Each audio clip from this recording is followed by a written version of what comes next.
오늘 하나님께서 사람을 만드시고 그 사람을 에덴 동산에 이렇게 두셨던 것을 보게 됩니다.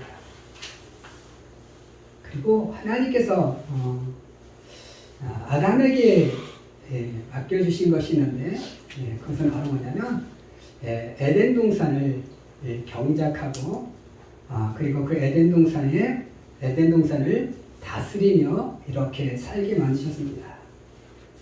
그리고 또 하나 주신 명령은 뭐냐면 동산 중앙에 있는 선악을 알게 하는 나무의 열매는 먹지 말라. 그것을 먹는 날에는 내가 정령 죽으리라. 이렇게 명령하셨습니다. 그럼에도 불구하고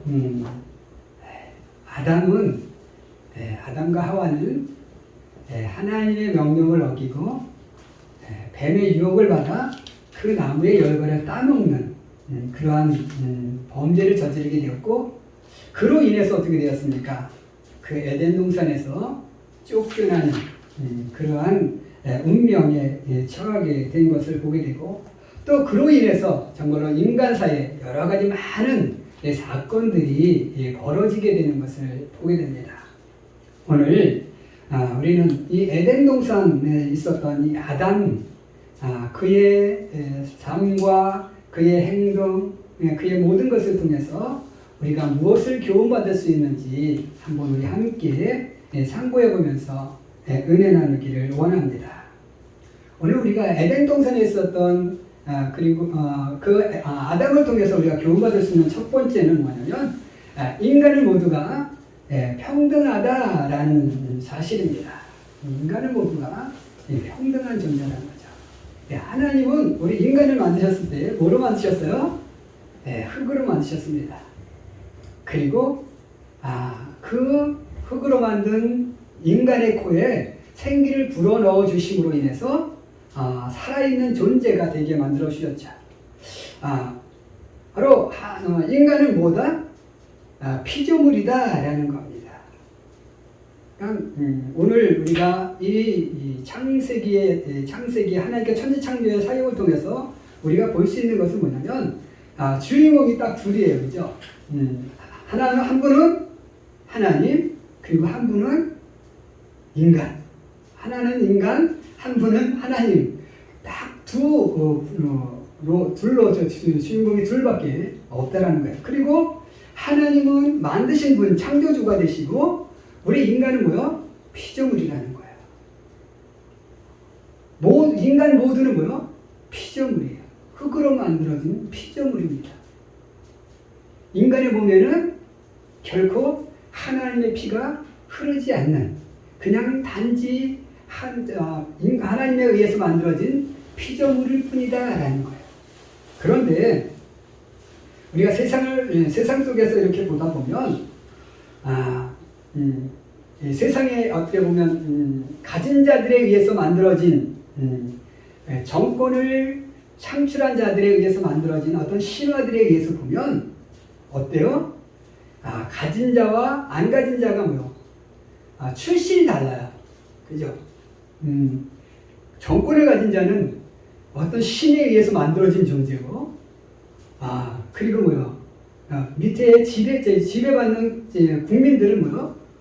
그냥 그 지배하는 자에게 복속돼서 살아가야 하는 그런 어떻게 보면 저급한 존재로 이렇게 표현되고 있는 것들을 보게 됩니다. 우리 고구려 신화에 보면 고주몽의 신화가 있습니다. 그죠? 고주몽. 고주몽이 태어날 때 어떻게 태어납니까? 이제 하늘의 신이 천재가 이 땅에 내려와요. 그래가지고 하백의 딸 유하를 만나서 어떻게 됩니까? 아기를 낳아요. 근데 하백은 누굽니까? 하백이 누군지 아셔요? 물의 신입니다. 물의 신. 그러니까 주몽은 아버지도 신이고 어머니도 신이에요. 그러니까 하백의 딸이니까, 물의 신의 딸이니까 여기도 뭐 신이에요. 그러니까 신과 신 사이에서 태어난 사람이 누구냐? 주몽이라는 거야. 그러니까 왕은 신의 자식이고 나머지 국민은 뭐야? 그냥 평범한 인간인 거야.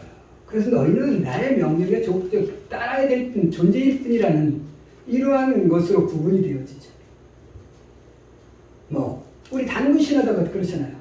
단군도 환웅이 이 땅에 내려와서 어떻게 합니까? 곰을 인간으로 만들어서 거기서 누가 나와요? 단군이 나와요. 신의 피를 받아서 왕이 되는 존재가 누구냐? 단군이라는 거예요. 이렇게 우리 박혁것의 신화, 그 다음에 김알지, 김수로 이런 모든 신화들을 보면 어때요? 다 신에 의해서 이렇게 태어나는 존재들로 묘사되고 있는 것을 보게 됩니다. 하지만 성경은 우리에게 뭐라고 말해요?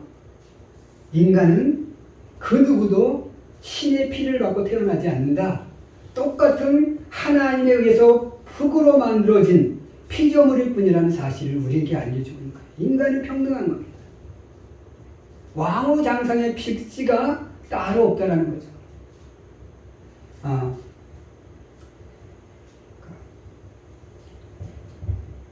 그런데 사람들은 어때요? 구분하려고 합니다. 우리 그런 말 있잖아요. 개천에 용난다라는 말도 있습니다.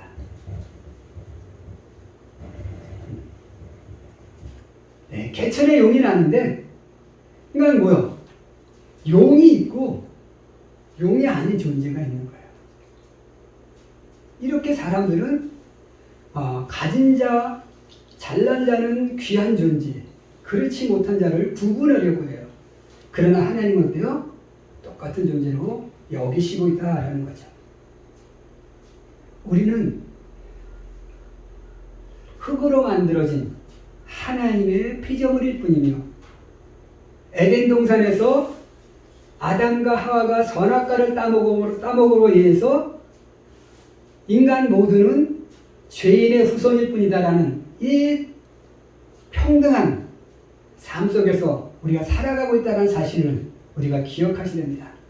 그러니까 우리가 누구 앞에 기죽을 필요도, 누구 앞에 우리가 꿀릴 필요도 없음을 우리가 기억하고, 우린 모두 내가 못났어도 하나님의 자녀, 내가 잘났어도 하나님의 자녀. 그러므로 우리는 뭐요?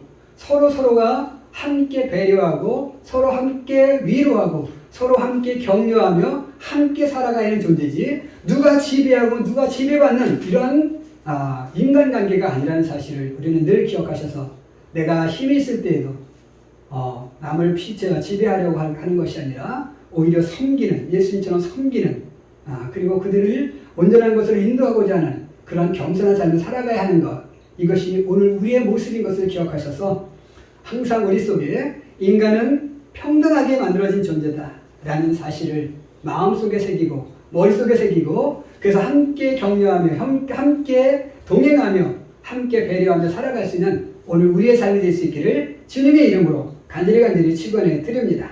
아멘. 두 번째로 에덴 동산을 통해서 우리가 받을 수 있는 두 번째 교훈은 무엇이냐? 이 세상에서 우리 인간 모두는 고통을 피해갈 수 없다는 사실입니다. 하나님께서 이렇게 아담과 하와를 만드셨어요. 그죠? 그리고 에덴 동산에 두셨습니다. 그런데 아담과 하와가 선악을 알게 하는 나무의 열매를 따먹음으로 인해서 인간 사이에 뭐가 왔어요? 고통이 왔어요. 여자에게 주어진 하나님의 벌은 무엇입니까? 해산하는 고통입니다. 그러면 남자에게 주어지는 고통은 무엇일까요? 정말로 이마에 땀을 흘리는 그런 중노동의 그 고통이 오게 되었다라는 거죠. 그리고 또 하나의 고통이 또 왔는데, 그것은 바로 뭡니까? 죽음의 고통이라는 거예요. 이 죽음은 그 누구도 피해갈 수 없어요. 그리고 우리의 삶 속에서 살아가는 많은 고통도 우리가 피해갈 수 없다는 사실입니다. 그러면 하나님께서 왜 하나님께서 죄 지은 인간에게 고통이라는 벌을 주셨을까라는 겁니다. 왜 고통이라는 벌을 주셨을까요? 그냥 우리 인간이 미워서 죄를 지었으니까 미워서 저는 이런 생각을 해봐요. 우리가 이제 부모가 자녀가 잘못합니다. 그러면 혼을 내죠, 그죠? 하나님도 아담이 잘못하니까 혼을 냈어요, 그죠? 그래서 벌을 내립니다. 매도 때리고 우리 사람도 매도 때리고 이렇게 하는 것처럼 하나님께서 인간에게 벌을 주시는 거예요. 그런데 그 벌을 통해서 우리가 느끼는 것은 고통이죠. 그런데 그 고통을 통해서 부모가 자녀에게 주는 그 고통을 통해서 자녀가 무엇을 느끼기를 원할까요? 그 부모의 뜻을, 부모의 마음을 알기를 바랄 것입니다. 그냥 때리고 미워서 때리는 게 아니에요. 때림을 통해서 그 자녀가 올바른 길로 나가기를, 올바른 삶을 택하기를 원하는 마음인 거죠. 하나님께서 우리 인간에게 주신 것은 바로 뭐예요? 인간에게 고통을 주신 이유는 인간이 미워서, 인간을 정말 벌하고 싶어서, 인간을 멸망시키고 싶어서, 그랬다면 에덴 동산에서 바로 정말로 하나님께 너 먹으면 정령 죽을 거야? 바로 죽이셨을 거예요. 그죠? 그렇지 않고 살려주신 것은 인간이 꼭 미워서가 아니라는 거예요. 거기는 하나님의 뜻이 있었어. 하나님께서 인간을 만드시고 에덴 동산을 주셨습니다. 그리고 동산 중앙에 생명나무 열매와 선악을 알게 하는 나무의 열매를 두셨죠. 동산 중앙에 두신 이유는 뭘까요? 그 어느 곳, 에덴 동산의 어느 곳을 다녀도 언제나 가운데를 바라보면 누가 있어요? 생명나무와 선악을 알게 하는 나무가 있죠. 그것을 볼 때마다 아담과 하와는 무엇을 생각할까요? 하나님의 말씀, 하나님의 약속, 이것을 생각했다는 거예요. 그와 같이 하나님께서 동산 중앙에 그 나무를 두신 이유는 어디서든 바라보면서 하나님의 약속을 기억하고 살라는 거예요. 그러니까 에덴 동산에서 쫓겨나왔습니다. 더 이상 에덴 동산에 갈 수가 없어요. 거기에 있는 생명나무 열매도, 거기에 있는 선악을 알게 하는 나무 열매도 더 이상 바라볼 수 없습니다. 그러니까 하나님께서 그 생명나무 열매, 그 선악을 알게 하는 나무의 열매를 대신하여서 세상 가운데서 무엇을 두신 거예요? 고통의 열매를 두신 거예요. 그리고 그 고통의 열매를 바라보면서 그 고통의 열매가 내 앞에 닥쳐질 때마다 우리는 그 고통의 열매를 바라보면서 누구를 느껴야 돼요? 하나님을 느껴야 돼요. 하나님을 바라봐야 돼요. 하나님의 약속을 생각해야 돼요. 그래서 하나님께서 뭐예요? 우리에게 고통을 주신 겁니다. 생명나무와 선악을 알게 하는 나무의 열매처럼 이 땅에 고통의 열매를 주심으로써 그 고통의 열매를 느낄 때마다, 만날 때마다, 그 고통의 열매를 먹을 때마다, 그 고통의 열매가 내 삶에 올 때마다 우리는 그 고통을 피해갈 수 없고 그 고통의 열매를 먹을 수밖에 없는 그 사실을 기억하면서 나에게 고통을 주시는 그 하나님, 이 고통을 통해서 하나님의 뜻을 깨닫게 하시는 그 하나님을 바라보면서 우리의 삶을 늘 다스리고 우리의 몸을, 우리의 삶을 이렇게 관리하며 살아갈 수 있도록 하시기 위함이었다라는 겁니다. 김종국이라는 사람이 늘 운동을 할 때마다 다른 사람에게 운동시킵니다. 그러면 다른 사람이 막 힘들어요. 그죠? 그럴 때 그가 그들에게 해주는 이야기는 뭡니까? 고통은 누가 준 선물이다? 하늘이 준 선물이다. 이렇게 얘기합니다. 고통은요, 우리에게 어떤 나를 절망시키기 위한 그런 도구가 아니라 그 고통을 통해서 그 고통을 이기고 한 걸음 한 걸음 계속 견뎌나가다 보면 어떻게 돼요? 운동을 할 때 그 힘든 것을 이기다 보면 몸이 좋아지죠. 그와 같이 우리의 삶도 마찬가지예요. 우리 삶 속에는 그 고통들을 우리가 견디고 극복해 나가면 뭐요? 우리의 삶은 하나님의 은혜로 충만한 삶을 살아갈 수 있게 된다라는 거예요. 그래서 고통은 바로 하나님을 바라보게 하는 약속의 선물, 그리고 그것은 내 삶을 성숙해 만들어준 선물이라는 거죠. 그리고 이것은 우리가 피해갈 수 없다는 것. 그러니까 우리가 피해갈 수 없다는 건 어때요? 즐겨야 돼요. 그죠? 그 고통을 즐겨야 되고 그 고통을 잘 감수해야 돼요. 그래서 그 고통이 나의 삶을 더욱더 풍성하게 만들고 성숙하게 만드는 그런 도구로 정말로 사용하며 내 삶을 아름답게 만들 수 있는 그런 우리 귀한 성도들이 되어지게 되시기를 주님의 이름으로 간절히 축원해 드립니다. 아멘. 마지막 세 번째로 에덴 동산을 통해서 우리가 받을 수 있는 세 번째 교훈은 무엇이냐? 절망적 상황 속에서도 희망을 노래할 수 있다라는 사실입니다. 자, 에덴 동산에 하나님께서 아담과 하와를 에덴 동산에 두셨습니다. 에덴 동산에 두셨어요. 물론 그 에덴 동산에 살면서 아담은 그곳에서 가만히 놀기만 했던 것은 아닙니다. 거기서도 노동은 있었어요. 거기서 경작하며 그것을 다스리게 하셨어요. 노동은 있었어요. 그런데 벌을 받고 나서는 뭐요? 그 노동이 전에는 그 노동이 즐거운 노동이었는데 그 노동을 해도 힘들지 않았는데 이제 벌을 받고 나니까 뭐요? 그 노동이 우리에게 뭐요? 힘들게 다가온 거죠. 그리고 그 에덴 동산에서는 정말로 모든 것이 평안했어요. 그런데 세상으로 또 쫓겨나오면서 어떻게 됐습니까? 세상의 삶이 힘들어졌어요. 그러니까 희망적 상황에서 상황이 어떻게 변했습니까? 좀 절망적 상황으로 바뀌었어요. 그리고 또 뭐예요? 우리 인간에게 죽음이라는 사실이 찾아왔죠. 그런데 가끔씩 그렇게 얘기하는 분도 있어요. 그러면 만약에 아담과 하와가 선악을 알게 하는 나무의 열매를 따먹지 않았다면 안 죽었을까? 안 죽었을까? 과연 안 죽었을까? 거기에는 정확한 답을 내리지 못하고 있습니다. 안 죽었다고 얘기할 수는 안 죽을 수도 있었을 거예요. 그런데 하여튼 하지만 이렇게 쫓겨나오면서 이제 죽음이라는 사실이 가시화되어졌죠. 그런데 놀라운 것은 뭐냐면 하나님께서 너희가 먹으면 정녕 죽을 거야. 근데 나비가 뱀이 하와에게 이야기하죠. 아니야, 너 결코 죽지 않아.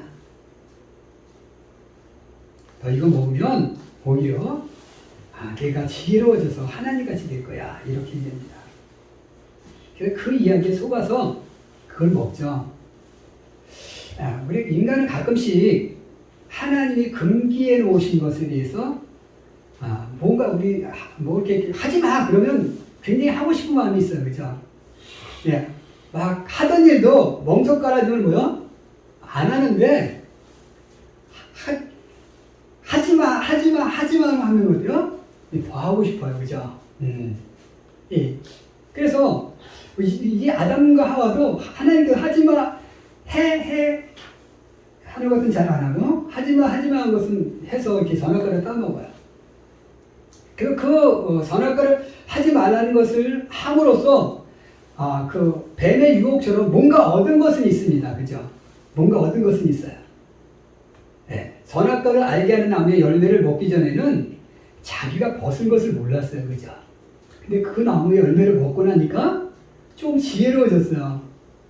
좀 지혜로워졌고 자기가 벗은 것도 알게 됐어요. 뭔가 하나님이 하지 말라는 것을 함으로써 뭔가 얻기를 얻었어요.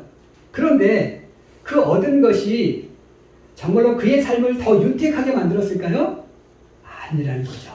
오히려 더 더 안 좋게 만들었어요. 전에는 빨개 벗고 있으면서도 자기가 빨개 벗고 있는지를 몰랐고 부끄러운지를 몰랐는데 부끄러움을 알게 되었고 더 안 좋아졌어요. 우리는 하나님의 명령을 어기고 살 때 우리는 뭔가 내가 얻을 수 있을 것 같아. 그런데 그 삶이 뭐요? 더 좋아진 것이야. 물론 얻긴 얻어요. 얻긴 얻는데 나의 삶을 윤택하게 만드는 것이 아니라 나의 삶을 더 이렇게 절망적 상황으로 몰아넣는 그런 결과를 초래한다는 거죠. 그런데 그렇게 아담의 삶도 희망에서 절망의 삶으로 바뀌었어요. 그런데 그 절망 속에서 아담과 하와가 영원히 절망하게 만들어 주셨을까? 또 아니라는 거예요. 아담과 하와는 하나님의 말씀을 하나님이 아담과 하와를 찾음으로써 그리고 쫓겨날 때 이제 내가 죽었구나 이렇게 생각했는데 결코 하나님께서 바로 죽이지 않으셨어요. 그죠? 바로 죽이지 않았다는 이 사실에서 우리는 뭐요? 희망을 찾을 수 있는 거예요.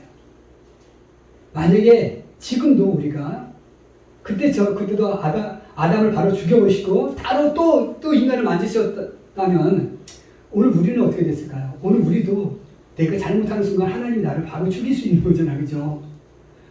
내가 잘못하는 그 순간 나는 죽는 거야. 그럼 나에게 희망은 있을까요? 희망이 없는 거예요. 우리가 이 땅에서 죄 안 짓고 살아갈 수 없잖아요. 그런데 바로 죽이지 않으셨어요. 그것은 바로 뭐냐면 희망이 있다는 거예요. 다시 내가 죄를 지어서 하나님 앞에 책망을 받아도 하나님이 나를 다시 이끌어 갈 수 있다는 하나님께 나아갈 수 있는 기회가 있다는 사실을 우리에게 알려주시는 거예요. 그 다음에 또 그 기회를 주신 증거가 뭐냐면 아담과 하와가 벗은 것을 알고 나뭇잎으로 옷을 만들어 입었어요. 그러니까 하나님께서 어떻게 하셨어요? 나뭇잎은 금방 말라서 또 만들어 입어야 돼요. 그러니까 하나님께서 뭘 만들었어요? 가죽옷을 만들어 주셨던 것을 보게 됩니다. 정말 죽여버려도 시원찮은 그런 아담과 하와인데 죽이지 않으시고 오히려 뭐요? 가죽옷으로 만들어서 이렇게 입히시는 것을 보게 돼요. 우리는 여기서 하나님께서 뭐요? 우리가 죄를 지어서 절망적 상황 속에 떨어졌을지라도 그 절망 속에서 다시 하나님을 바라보고 하나님께로 나오면 하나님께서 뭐요? 우리를 구원해 주실 것이라는, 하나님께서 가죽옷으로 우리를 입혀주실 것이라는 그러한 은혜를 우리에게 보여주는 겁니다. 그러므로 우리가 절망 속에 있을 때에도 정말로 그 절망 속에서 내가 정말로 힘들고 어렵고 고통 그 상황 속에서 우리가 절망하지 말고 그 절망 속에서 누구를 바라봐야 돼요? 나에게 지금도 기회를 주시는 하나님, 지금도 나를 향해서 하나님께로 나오라고 하시는 하나님의 음성을 우리가 듣고 그 하나님을 바라보고 그 하나님께 나아가기만 한다면 하나님께서 나를 그 절망 속에서 건져내서 하나님의 품 안으로 나를 이끌어 주실 것이라는 이 희망을 바라보며 이 희망을 기대하며 이 희망을 노래하며 살아갈 수 있는 그런 우리가 될 수 있기를 원합니다. 사랑하는 성도 여러분, 오늘 우리는 에덴 동산을 통해서 받으시는 기원이 무엇입니까? 인간 모두는 평등한 존재라는 것, 그리고 우리는 이 땅에서 고통을 피해갈 수 없다라는 것, 하지만 그 고통 속에서 우리는 하나님을 바라본다라는 것, 그리고 그 속에서 우리는 하나님을 향해 그리고 나의 삶을 향해 희망을 노래하며 살아갈 수 있다는 사실을 마음속에 담고 정말로 절망과 고통 속에서 절망하고 낙심하는 삶이 아니라 희망을 노래하며 살아갈 수 있는 그런 우리 귀한 성도들의 삶이 될 수 있기를 주님의 이름으로 간절히 축원해 드립니다. 기도하겠습니다.